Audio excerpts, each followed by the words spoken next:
कहानी की शुरुआत होती है एक किंगडम से, जहाँ पर हम एक छोटी सी क्यूट सी बच्ची को देखते हैं जिसका नाम एला होता है। एला की जो मदर होती है वो एक फेरी होती है। यहाँ एला की मदर के साथ उसकी आंट भी रहती है। एला की मदर और उसकी आंट दोनों ही फेरीज होती है। यहाँ पर हमें सबसे बड़ी फेरी के बारे में भी पता चलता है, और जब उसे ये पता चलता है कि फेरी के घर एक बेटी पैदा हुई है यानी कि एला, तो वो उसे जादू का तोहफा देने के लिए आती है। लेकिन उस बड़ी फेरी की खराब आदत होती है, वो हमेशा जादू करते टाइम कोई ना कोई गड़बड़ कर देती है। और जब एला की मदर को और उसकी आंट को पता चलता है कि बड़ी फेरी आ रही है, तो वो दोनों एला को छुपा देती है। लेकिन बड़ी फेरी एला को ढूंढ लेती है। दोनों उस फेरी से एला को नहीं बचा पाती। घर में आते ही एला को वो ले लेती है। बड़ी फेरी एला को जब गिफ्ट देने लगती है तो वो बच्ची यानी कि एला रोने लगती है। ये देखकर बड़ी फेरी काफी परेशान हो जाती है। वो जादू करती है और एला को चुप करा देती है। जादू से एला अचानक चुप हो जाती है और सो जाती है। ये देखकर वो बड़ी फेरी एला को ये गिफ्ट देती है कि एला हमेशा दूसरों की बात मानेगी। ये सुनकर एला की मदर और उसकी आंट उस बड़ी फेरी से काफी नाराज हो जाती है और कहती है ये हमेशा लोगों की बात मानना अच्छा गिफ्ट नहीं है। ये सुनकर बड़ी फेरी कहती है कि अब मैंने गिफ्ट दे दिया है, तो इसीलिए अब मैं इसे वापस नहीं ले सकती। ये कहकर बड़ी फेरी वहाँ से चली जाती है और अब इसी गिफ्ट के साथ एला को अपनी जिंदगी गुजारनी पड़ती है। और अब देखते ही देखते एला बड़ी हो जाती है, लेकिन इस गिफ्ट की वजह से उसकी मुश्किलें भी काफी बढ़ने लगती हैं। वो ना चाहते हुए भी दूसरों की सारी कही हुई चीजें करने लगती है, चाहे वो अच्छी हो या बुरी हो। कुछ टाइम के बाद हम देखते हैं कि एला के मदर की तबीयत खराब हो जाती है। एला की मदर अपनी आखिरी सांसें ले रही होती है, लेकिन मरने से पहले एला से कहती है, मेरी बेटी तुम अपने इस तोहफे के बारे में किसी को मत बताना, वरना लोग उसका गलत फायदा उठाएंगे। कोई भी ब्लेसिंग हो, गिफ्ट हो या फिर कर्ज हो, वो किसी भी इंसान से बड़ा नहीं हो सकता। लेकिन इन चीजों से कभी भरोसा मत करना जितना तुम खुद से करते। हमेशा अपने दिल की सुनना, फैसले लेने में वो तुम्हारी मदद करेगा और तुम्हें सही रास्ता दिखाएगा। कोई भी कर्ज तुम्हारी जिंदगी नहीं बदल सकता जब तक तुम खुद ना चाहो। ये बात करते हुए एला की मदर एक लॉकेट देती है और इसके बाद उनकी मौत हो जाती है। देखते ही देखते एला कुछ सालों के बाद बड़ी हो जाती है। कुछ सालों के बाद कुछ रूल्स की वजह से उनकी जमीनें राजा के पास चली जाती है।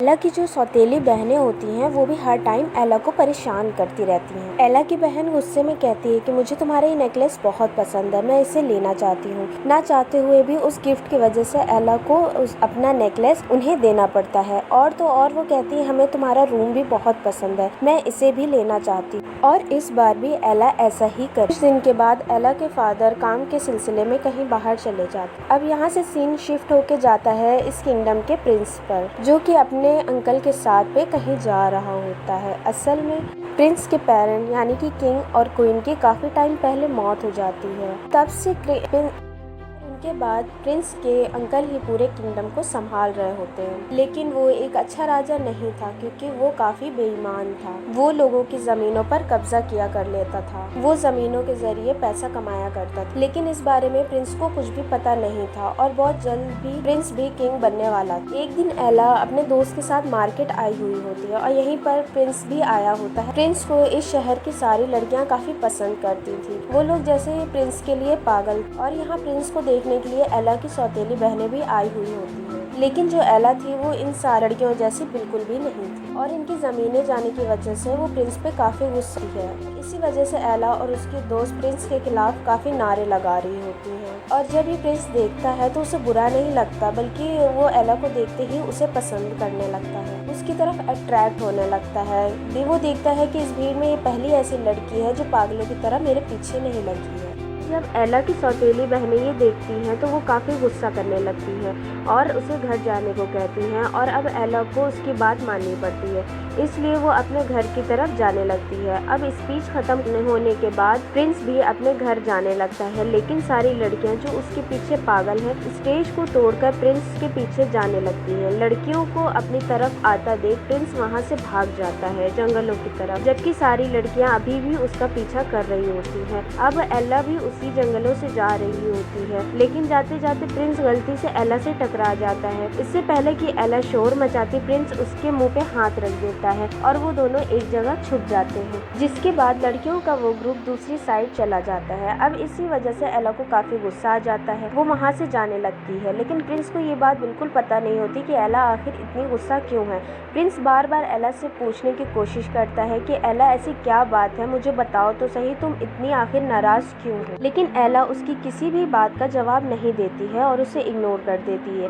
ये देखकर प्रिंस जोर से कहता है, एला रुक जाओ वहीं पर। और अब ना चाहते हुए उस गिफ्ट की वजह से एला को वहाँ रुकना पड़ता है। लेकिन तभी हम देखते हैं कि सामने से एक कैरेज तेजी से आ रहा होता है। वो अब एला की तरफ ही बढ़ रहा था। उस गिफ्ट की वजह से एला अपने कदम भी नहीं हटा पा रही थी। लेकिन इससे पहले कि वो कैरेज एला को हिट करती, प्रिंस तेजी से एला की तरफ आके एला को पकड़ के साइड में ले जाता है। इसी तरह करके एला की जान बच जाती है। जैसे ही कैरेज जाता है वो दोनों उठ जाते हैं। इससे पहले एला कुछ बोलती, वहाँ पर उसकी दोनों सौतेली बहनें आ जाती हैं। यहाँ पर एला की बड़ी बहन उसे अपनी छोटी बहन के साथ घर जाने को बोलती है। उसको घर भेजने के बाद खुद वो प्रिंस से बात करने की कोशिश करने लगती है, लेकिन प्रिंस जो उससे बात करने में जरा सा भी इंटरेस्टेड नहीं होता है, वो उसे इग्नोर करके वहाँ से भाग जाता है। यहाँ पर एला की जो बड़ी बहन होती है उसे कुछ अजीब सा लगता है। हालांकि एला मेरी सौतेली बहन है, लेकिन फिर भी वो मेरी सारी बातें क्यों मान रही है। इसी चीज का फायदा उठाते हुए कुछ दिनों बाद एला की बहनें दुकान पर ले जाती हैं और उसे जूता चुराने को कहती हैं। एला मना करती है, लेकिन उस गिफ्ट की वजह से एला को अपनी बड़ी बहनों की सारी बातें माननी पड़ती हैं और जूता चुराना पड़ता है। उन जूतों को चुरा कर अपने पास रख लेती है। इसी तरह वो दोनों बहनें एला से काफी चोरियां करवाती हैं, लेकिन एला को चोरी करते हुए एक सिपाही देख लेता है। इसीलिए वो एला को पकड़ने के लिए जाता है। एला अपनी जान बचाने के लिए काफी भागती है, लेकिन वो ज्यादा देर तक बच नहीं पाती है और पुलिस उसे पकड़कर ले जाती है और उसे जेल में बंद कर देती है। अब उसकी सौतेली बहन को ये पता लग जाता है कि किसी वजह से एला उसकी सारी बातें मानती है। उसकी स्टेप मदर बाद में उसको जेल से छुड़वा के लाती है और जब एला घर होती है तो उसको काफी डांटती है। और अब उसकी सौतेली बहन एला से कान में कहती है कि तुम कहो कि ये सब करने को तुम्हारी दोस्त ने कहा था, यानी कि उसकी जो बेस्ट फ्रेंड होती है उसने एला से कहा था ये सब करने को। हालांकि एला ऐसा कहना तो नहीं चाहती थी, लेकिन मजबूरन वो अपने दोस्त का नाम ले लेती है, क्योंकि उसने हमेशा ही दूसरों की बात मानी हुई होती है। और जब एला की बेस्ट फ्रेंड उससे मिलने के लिए आती है तब एला की मदर उससे ज़बरदस्ती उससे दोस्ती तोड़ने को कहती है। और अब एला ना चाहते हुए भी अपनी दोस्ती तोड़ देती है और कहती है कि अब हम दोस्त नहीं रह सकते, तुम यहाँ से जा सकती हो। अपनी सबसे अच्छी दोस्त को खोने की वजह से एला काफ़ी उदास हो जाती है, लेकिन तभी वहाँ पर एला की आंट आ जाती है और वो उससे कहती है कि बेटा तुम मेरी बात सुन, तुम कुछ भी करके उस बड़ी फेरी को ढूंढो ताकि वही कर्ज जो तुम्हें गिफ्ट के रूप में मिला है वो उसे तोड़ सके। मगर एला उदास होते हुए कहती है कि वो इस बड़ी दुनिया में उस बड़ी फेरी को कहाँ ढूंढे। ये सुन के उसकी आंट एक किताब निकाल कर देती है। ये देख के एला उनसे पूछती है कि ये कैसी किताब है। ये सुन के एला की आंट उसे बताना शुरू करती है कि ये असल में कुछ सालों पहले मैं अपने दोस्त पे एक जादू कर रही थी, लेकिन जादू गलत होने की वजह से मेरा दोस्त एक किताब बन गया है और अब तुम्हें इस किताब की मदद से जान सकते हो कि वो बड़ी फेरी कहाँ पर है। और अब वो किताब खुद ही सर्च करने लगती है कि वो बड़ी फेरी कहाँ पर है। तब उन्हें ये पता लगता है कि वो बड़ी फेरी एक जायंट वैली नाम की जगह पर है। उसी दिन एला अपनी आंट की मदद से अपना घर छोड़ देती है। वो बड़ी फेरी को ढूंढने निकल पड़ती है। वो बड़ी फेरी को ढूंढने के लिए अपने पास वो किताब भी रख लेती है। वो किताब बिल्कुल एक मैप की तरह काम करती है। ये किताब ये तक बता सकती थी कि दुनिया का कौन सा इंसान कहाँ पर है। इसी को फॉलो करते हुए एला ठीक रास्ते पे जा रही थी, तब वो जंगल से गुजरती है तो उसे किसी की चिल्लाने की आवाज़ सुनाई देती है। ये आवाज़ असल में एक एल्फ की होती है। उसे कुछ लोगों ने बांधा हुआ होता है और वो लोग उसे परेशान कर रहे होते हैं। तो तभी वहाँ पर आकर एला उन पर गुस्सा करने लगती है और कहती है कि तुम लोग ने इसे क्यों बांधा हुआ है, छोड़ो इसे। तो वो लड़के एला का मजाक बनाते हैं और वो उसे कहते हैं कि देख लो अब ये लड़की हमारी टांगे तोड़ने वाली है। और उस गिफ्ट की वजह से एला ने ठीक वैसा ही किया, एक एक करके उन सबकी टांगे तोड़ दी और वो उन सबको काफी मारती है और उस एल्फ को आजाद कर देती है। अब वो एल्फ अपनी कहानी बताने लगता है। वो बताता है कि दुनिया में लोग एल्फ को ऐसे जानते हैं कि एल्फ लोग सिर्फ इंटरटेन करते हैं लोगों को, सिर्फ गाना बजाना और डांस कर सकते हैं। और मैं एक लॉयर बनना चाहता हूँ, लेकिन मुसीबत की बात यह है कि इस किंगडम में सिर्फ इंसान इंसान ही लॉयर बन सकते हैं, एल्फ नहीं। इसीलिए मैं काफ़ी अपसेट हूँ और बहुत जल्द इसी बारे में प्रिंस से बात भी करूँगा। यहाँ पर एला भी उनसे अपने बारे में बताती है, कहती है कि मैं भी जाइंट वैली जा रही हूँ और मैं किसी को ढूंढने जा रही हूँ किसी मकसद के लिए। ये सुनकर एल्फ कहता है कि तुम वहाँ अकेली कैसे जाओगी, क्योंकि वहाँ पे बहुत खतरा हो सकता है। अगर तुम चाहो तो मुझे अपने साथ लेकर जा सकती। और इसके बाद वो दोनों आगे बढ़ने लगते हैं। यहाँ सबसे पहले वो एल्फ एला को अपने गांव लेके जाता है और यहाँ ये दोनों रात को डिनर करते हैं।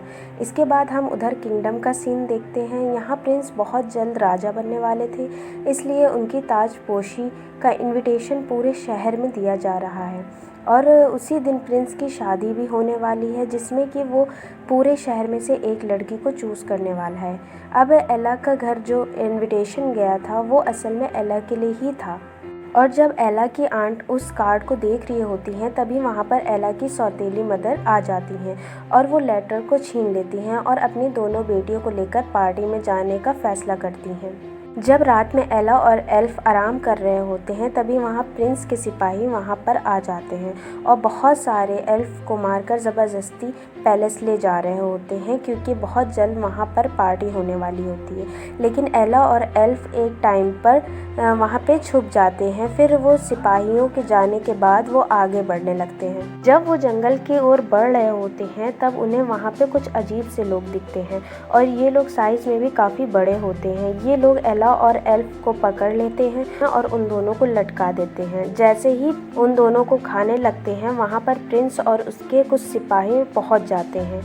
यहाँ आकर प्रिंस उन अजीब से लोगों से लड़ता है, जिससे एला और एल्फ की जान बच जाती है। असल में ये लोग वही होते हैं जिन्होंने काफ़ी साल पहले प्रिंस के पेरेंट्स को मारा होता है। अब हालांकि प्रिंस को इन लोगों पर काफ़ी गुस्सा था, लेकिन इसके बावजूद भी वो इन दोनों को मारता नहीं बल्कि इन लोगों को सुधरने का एक मौका और दे देता है और उन लोगों को वहाँ से जाने देता है। ये देखकर एला को काफ़ी हैरानी होती है। इसके बाद प्रिंस एला से कहता है कि तुम यहाँ पर क्या कर रही हो, तुम कहीं पर जा रही हो। तभी एला उससे बताती है कि वो अपनी फेरी गॉड मदर को ढूंढने जाइंट वैली जा रही है। ये सुनकर प्रिंस एला से कहता है कि मैं भी तुम्हारी मदद करना चाहता हूँ, मैं भी तुम्हारे साथ जाइंट वैली जाना चाहता हूँ। हालांकि एला प्रिंस को साथ ले जाना नहीं चाहती थी, लेकिन एल्फ के कहने पर वो प्रिंस को साथ आने देती है। अब प्रिंस अपने सिपाहियों को साथ लेकर एला को छोड़ने जाइंट वैली जाने लगता है। ये सारे लोग एक साथ सफ़र करते हैं। अब यहीं पर मौका देखकर एल्फ कहता है, प्रिंस मैं आपसे कुछ कहना चाहता हूँ। मैं एक लॉयर बनना चाहता हूँ, ना कि एंटरटेनर, लेकिन किसी रूल की वजह से इंसान ही लॉयर बन सकते हैं। ये बात सुनकर प्रिंस कहता है, ये सब मैं नहीं जानता, क्योंकि ये सब मैटर मेरे अंकल देखते हैं। जब मैं राजा बनूंगा तब मैं देख लूंगा। अब प्रिंस का ये जवाब सुनकर एला उससे कहती है कि आप कोई मामूली इंसान नहीं है, आप प्रिंस हैं, आप तब्दीली ला सकते हैं और अभी से ही आप लोगों की मदद करें कि प्रॉब्लम सुने और सुलझाएं। और अब एला की यही बात प्रिंस को काफ़ी पसंद आ जाती। कुछ ही टाइम के बाद ही तीनों अपना सफ़र ख़त्म करके अपनी मंजिल यानी जाइंट वैली पहुंच जाते हैं। यहाँ के जाइंट्स को हम देखते हैं जो साइज़ में काफ़ी बड़े होते हैं। इसके बावजूद भी प्रिंस के सारे सोल्जर्स उन सबको मार के अपने काम करवा रहे होते हैं। अब यहाँ पहुँचने के बाद एला को पता चलता है कि असल में वो बड़ी फेरी यहाँ है ही नहीं। तो अब वो लोग यहाँ से जाने लगते हैं। लेकिन यहाँ जाइंट वैली में एक फंक्शन चल रहा था, तो प्रिंस को यहाँ स्टे करना था। प्रिंस काफ़ी रिक्वेस्ट करता है कि प्लीज़ एक ही दिन की तो बात है, आज रुक जाओ ना, कल चले जाएंगे। और ना चाहते हुए भी उस गिफ्ट की वजह से एला को यहाँ रुकना पड़ता है। यहाँ पर जाइंट्स का किंग और प्रिंस बात कर रहे होते हैं। प्रिंस वहाँ की प्रॉब्लम सॉल्व कर देता है। ये देखकर एला को प्रिंस पर दोबारा यकीन होने लगता है। वो दोनों फंक्शन एंजॉय कर रहे होते हैं, तो एला को भी प्रिंस के काफ़ी पसंद आने लगता है। दोनों यहाँ पर डांस कर रहे होते हैं। एला भी यहाँ कहती है, मैं अपनी गॉड मदर को काफ़ी टाइम से ढूंढ रही हूँ, उसी को ढूंढते ढूंढते मैं यहाँ तक पहुँची हूँ। प्रिंस उसकी ये बात सुन के कहता है, मैं तुम्हारी मदद कर सकता हूँ। असल में मेरे किंगडम में सभी तरह के रिकॉर्ड्स हैं और वहीं से हमें बड़ी फेरी के घर का पता भी मिल जाएगा। ये सुनकर एला काफ़ी खुश हो जाती है और अगली ही सुबह वो लोग किंगडम वापस आ जाते हैं। यहाँ आने के बाद प्रिंस एला को अपने महल लेकर जाता है। यहाँ महल में एला सौतेली बहनें और माँ भी मौजूद होती हैं। प्रिंस एला को वो रूम में लेके जाता है जहाँ पे सभी लोगों के रिकॉर्ड्स होते हैं। अब एला आगे बढ़ती है और उस बड़ी फेरी के बारे में पता करने लगती है। ताजपोशी से पहले प्रिंस अपने अंकल से मिलने आते हैं और कहते हैं मुझे एला काफ़ी पसंद है और मैं उसी से शादी करूँगा। ये सुनकर उसके अंकल ज़रा भी खुश नहीं होते हैं क्योंकि वो किंगडम का राजा बने रहना चाहते हैं और यही वजह से प्रिंस की शादी को लेकर वो नाखुश हैं। इसी वजह से राजा एला की दोनों सौतेली बहनों को मिलने के लिए बुलाते हैं और उसकी बड़ी बहन से कहते हैं कि तुम्हें एला को रास्ते से हटाना पड़ेगा। तुम अगर ऐसा करोगे मैं तुम्हारी शादी प्रिंस से करवा दूंगा, लेकिन इससे पहले तुम दोनों को मिलकर एला को मेरे रास्ते से हटाना होगा। ये सुनकर उसकी बड़ी बहनें कहती हैं ये तो बड़ी आसान बात है क्योंकि एला पर किसी किस्म का जादू है जिससे कि वो अपनी सारी बातें मान लेती है। ये सुनकर प्रिंस के अंकल उस रूम में जाते हैं जहाँ एला होती है और कहते हैं कि प्रिंस जब तुम्हें शादी के लिए प्रपोज करेगा तो तुम्हें उसको नाइफ से मारना होगा और ये कहकर उसे एक नाइफ भी दे देते हैं। ना चाहते हुए भी एला को उस जादू की वजह से नाइफ रखनी पड़ती है और जब वो जाने लगती है तो प्रिंस के अंकल उससे कहते हैं कि मेरी एक बात सुनो, तुम इस बारे में किसी को नहीं बताओगे। और अब वो इस बारे में किसी को बता भी नहीं सकती। वो अपने हाथों से प्रिंस को नहीं मारना चाहती थी तो वो महल से काफ़ी दूर चली जाती है और वो खुद को एल्फ से कह के शहर से बाहर एक ट्री में बंधवा लेती है और कहती है तुम जाओ अपने किंगडम के सारे जायंट्स और एल्फ को लेके आओ ताकि सब किंग की असलियत देख सकें। अब यहाँ एला बंधी होती है। वहाँ धीरे धीरे रात होने लगती है। अब वो उस कर्ज की वजह से महल की तरफ धीरे धीरे खिंचती चली जाती है, लेकिन वो साथ साथ प्रे कर रही होती है कि बस एक बार बड़ी फेरी उसको मिल जाए। और यहाँ उसकी प्रे पूरी भी हो जाती है। वो बड़ी फेरी अचानक से वहाँ आ जाती है। वो अचानक कहीं और जा रही होती है, लेकिन वो उसकी गलत जादू की वजह से वो यहाँ आ जाती है। एला उसे देखकर काफ़ी खुश हो जाती है और बताती है कि फेरी गॉड मदर है, लेकिन गलती से आपने मुझे गिफ्ट समझकर कर्ज दे दिया है। लेकिन वो बड़ी फेरी उसे कहती है कि मैं वापस नहीं लूँगी क्योंकि मैं एक बार जो गिफ्ट दे देती हूँ वो वापस नहीं लेती। हालांकि एला काफ़ी समझाने की कोशिश करती है, लेकिन वो एला की बात इग्नोर करके उसे अपने जादू करके जंजीरों से आज़ाद करवा देती है और उसे काफ़ी अच्छा ड्रेस्ड अप कर देती है, जिससे एला काफ़ी खूबसूरत लगने लगती है। और फेरी एला को ज़बरदस्ती महल भी भेज देती है, जिससे एला को न चाहते हुए महल आना पड़ता है।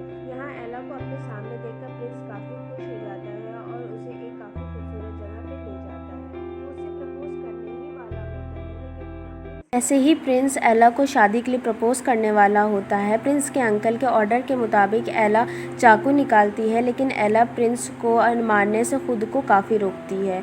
यहीं पर उसे अपने माँ के आखिरी वर्ड्स याद आते हैं कि कोई भी कर्ज किसी इंसान से बड़ा नहीं होता और हमेशा अपने दिल की सुनो क्योंकि वही तुमको सही रास्ता दिखाएगा।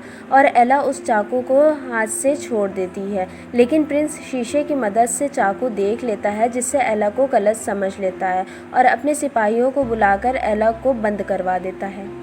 और उधर वो एल्फ अपने साथियों एल्फ और जाइंट्स को लेकर महल में आ चुका होता है और जैसा कि उसको एला ने करने को कहा था, वो यहाँ आते ही एला को जेल से आज़ाद कर देता है। यहाँ एला उस किताब की मदद से प्रिंस के अंकल को उस ताज में जहर डालते हुए देख लेती है, ताकि जैसे ही प्रिंस वो जहर वाले क्राउन को पहने वो पैरालाइज हो जाए। ये देखकर एला प्रिंस को बचाने के लिए उस जगह पर आ जाती है जहाँ पर ताजपोशी होने वाली थी। यहाँ पर वो चिल्लाते हुए सबको प्रिंस के अंकल की सच्चाई बता देती है कि ये कैसा इंसान है, ये घटिया इंसान है।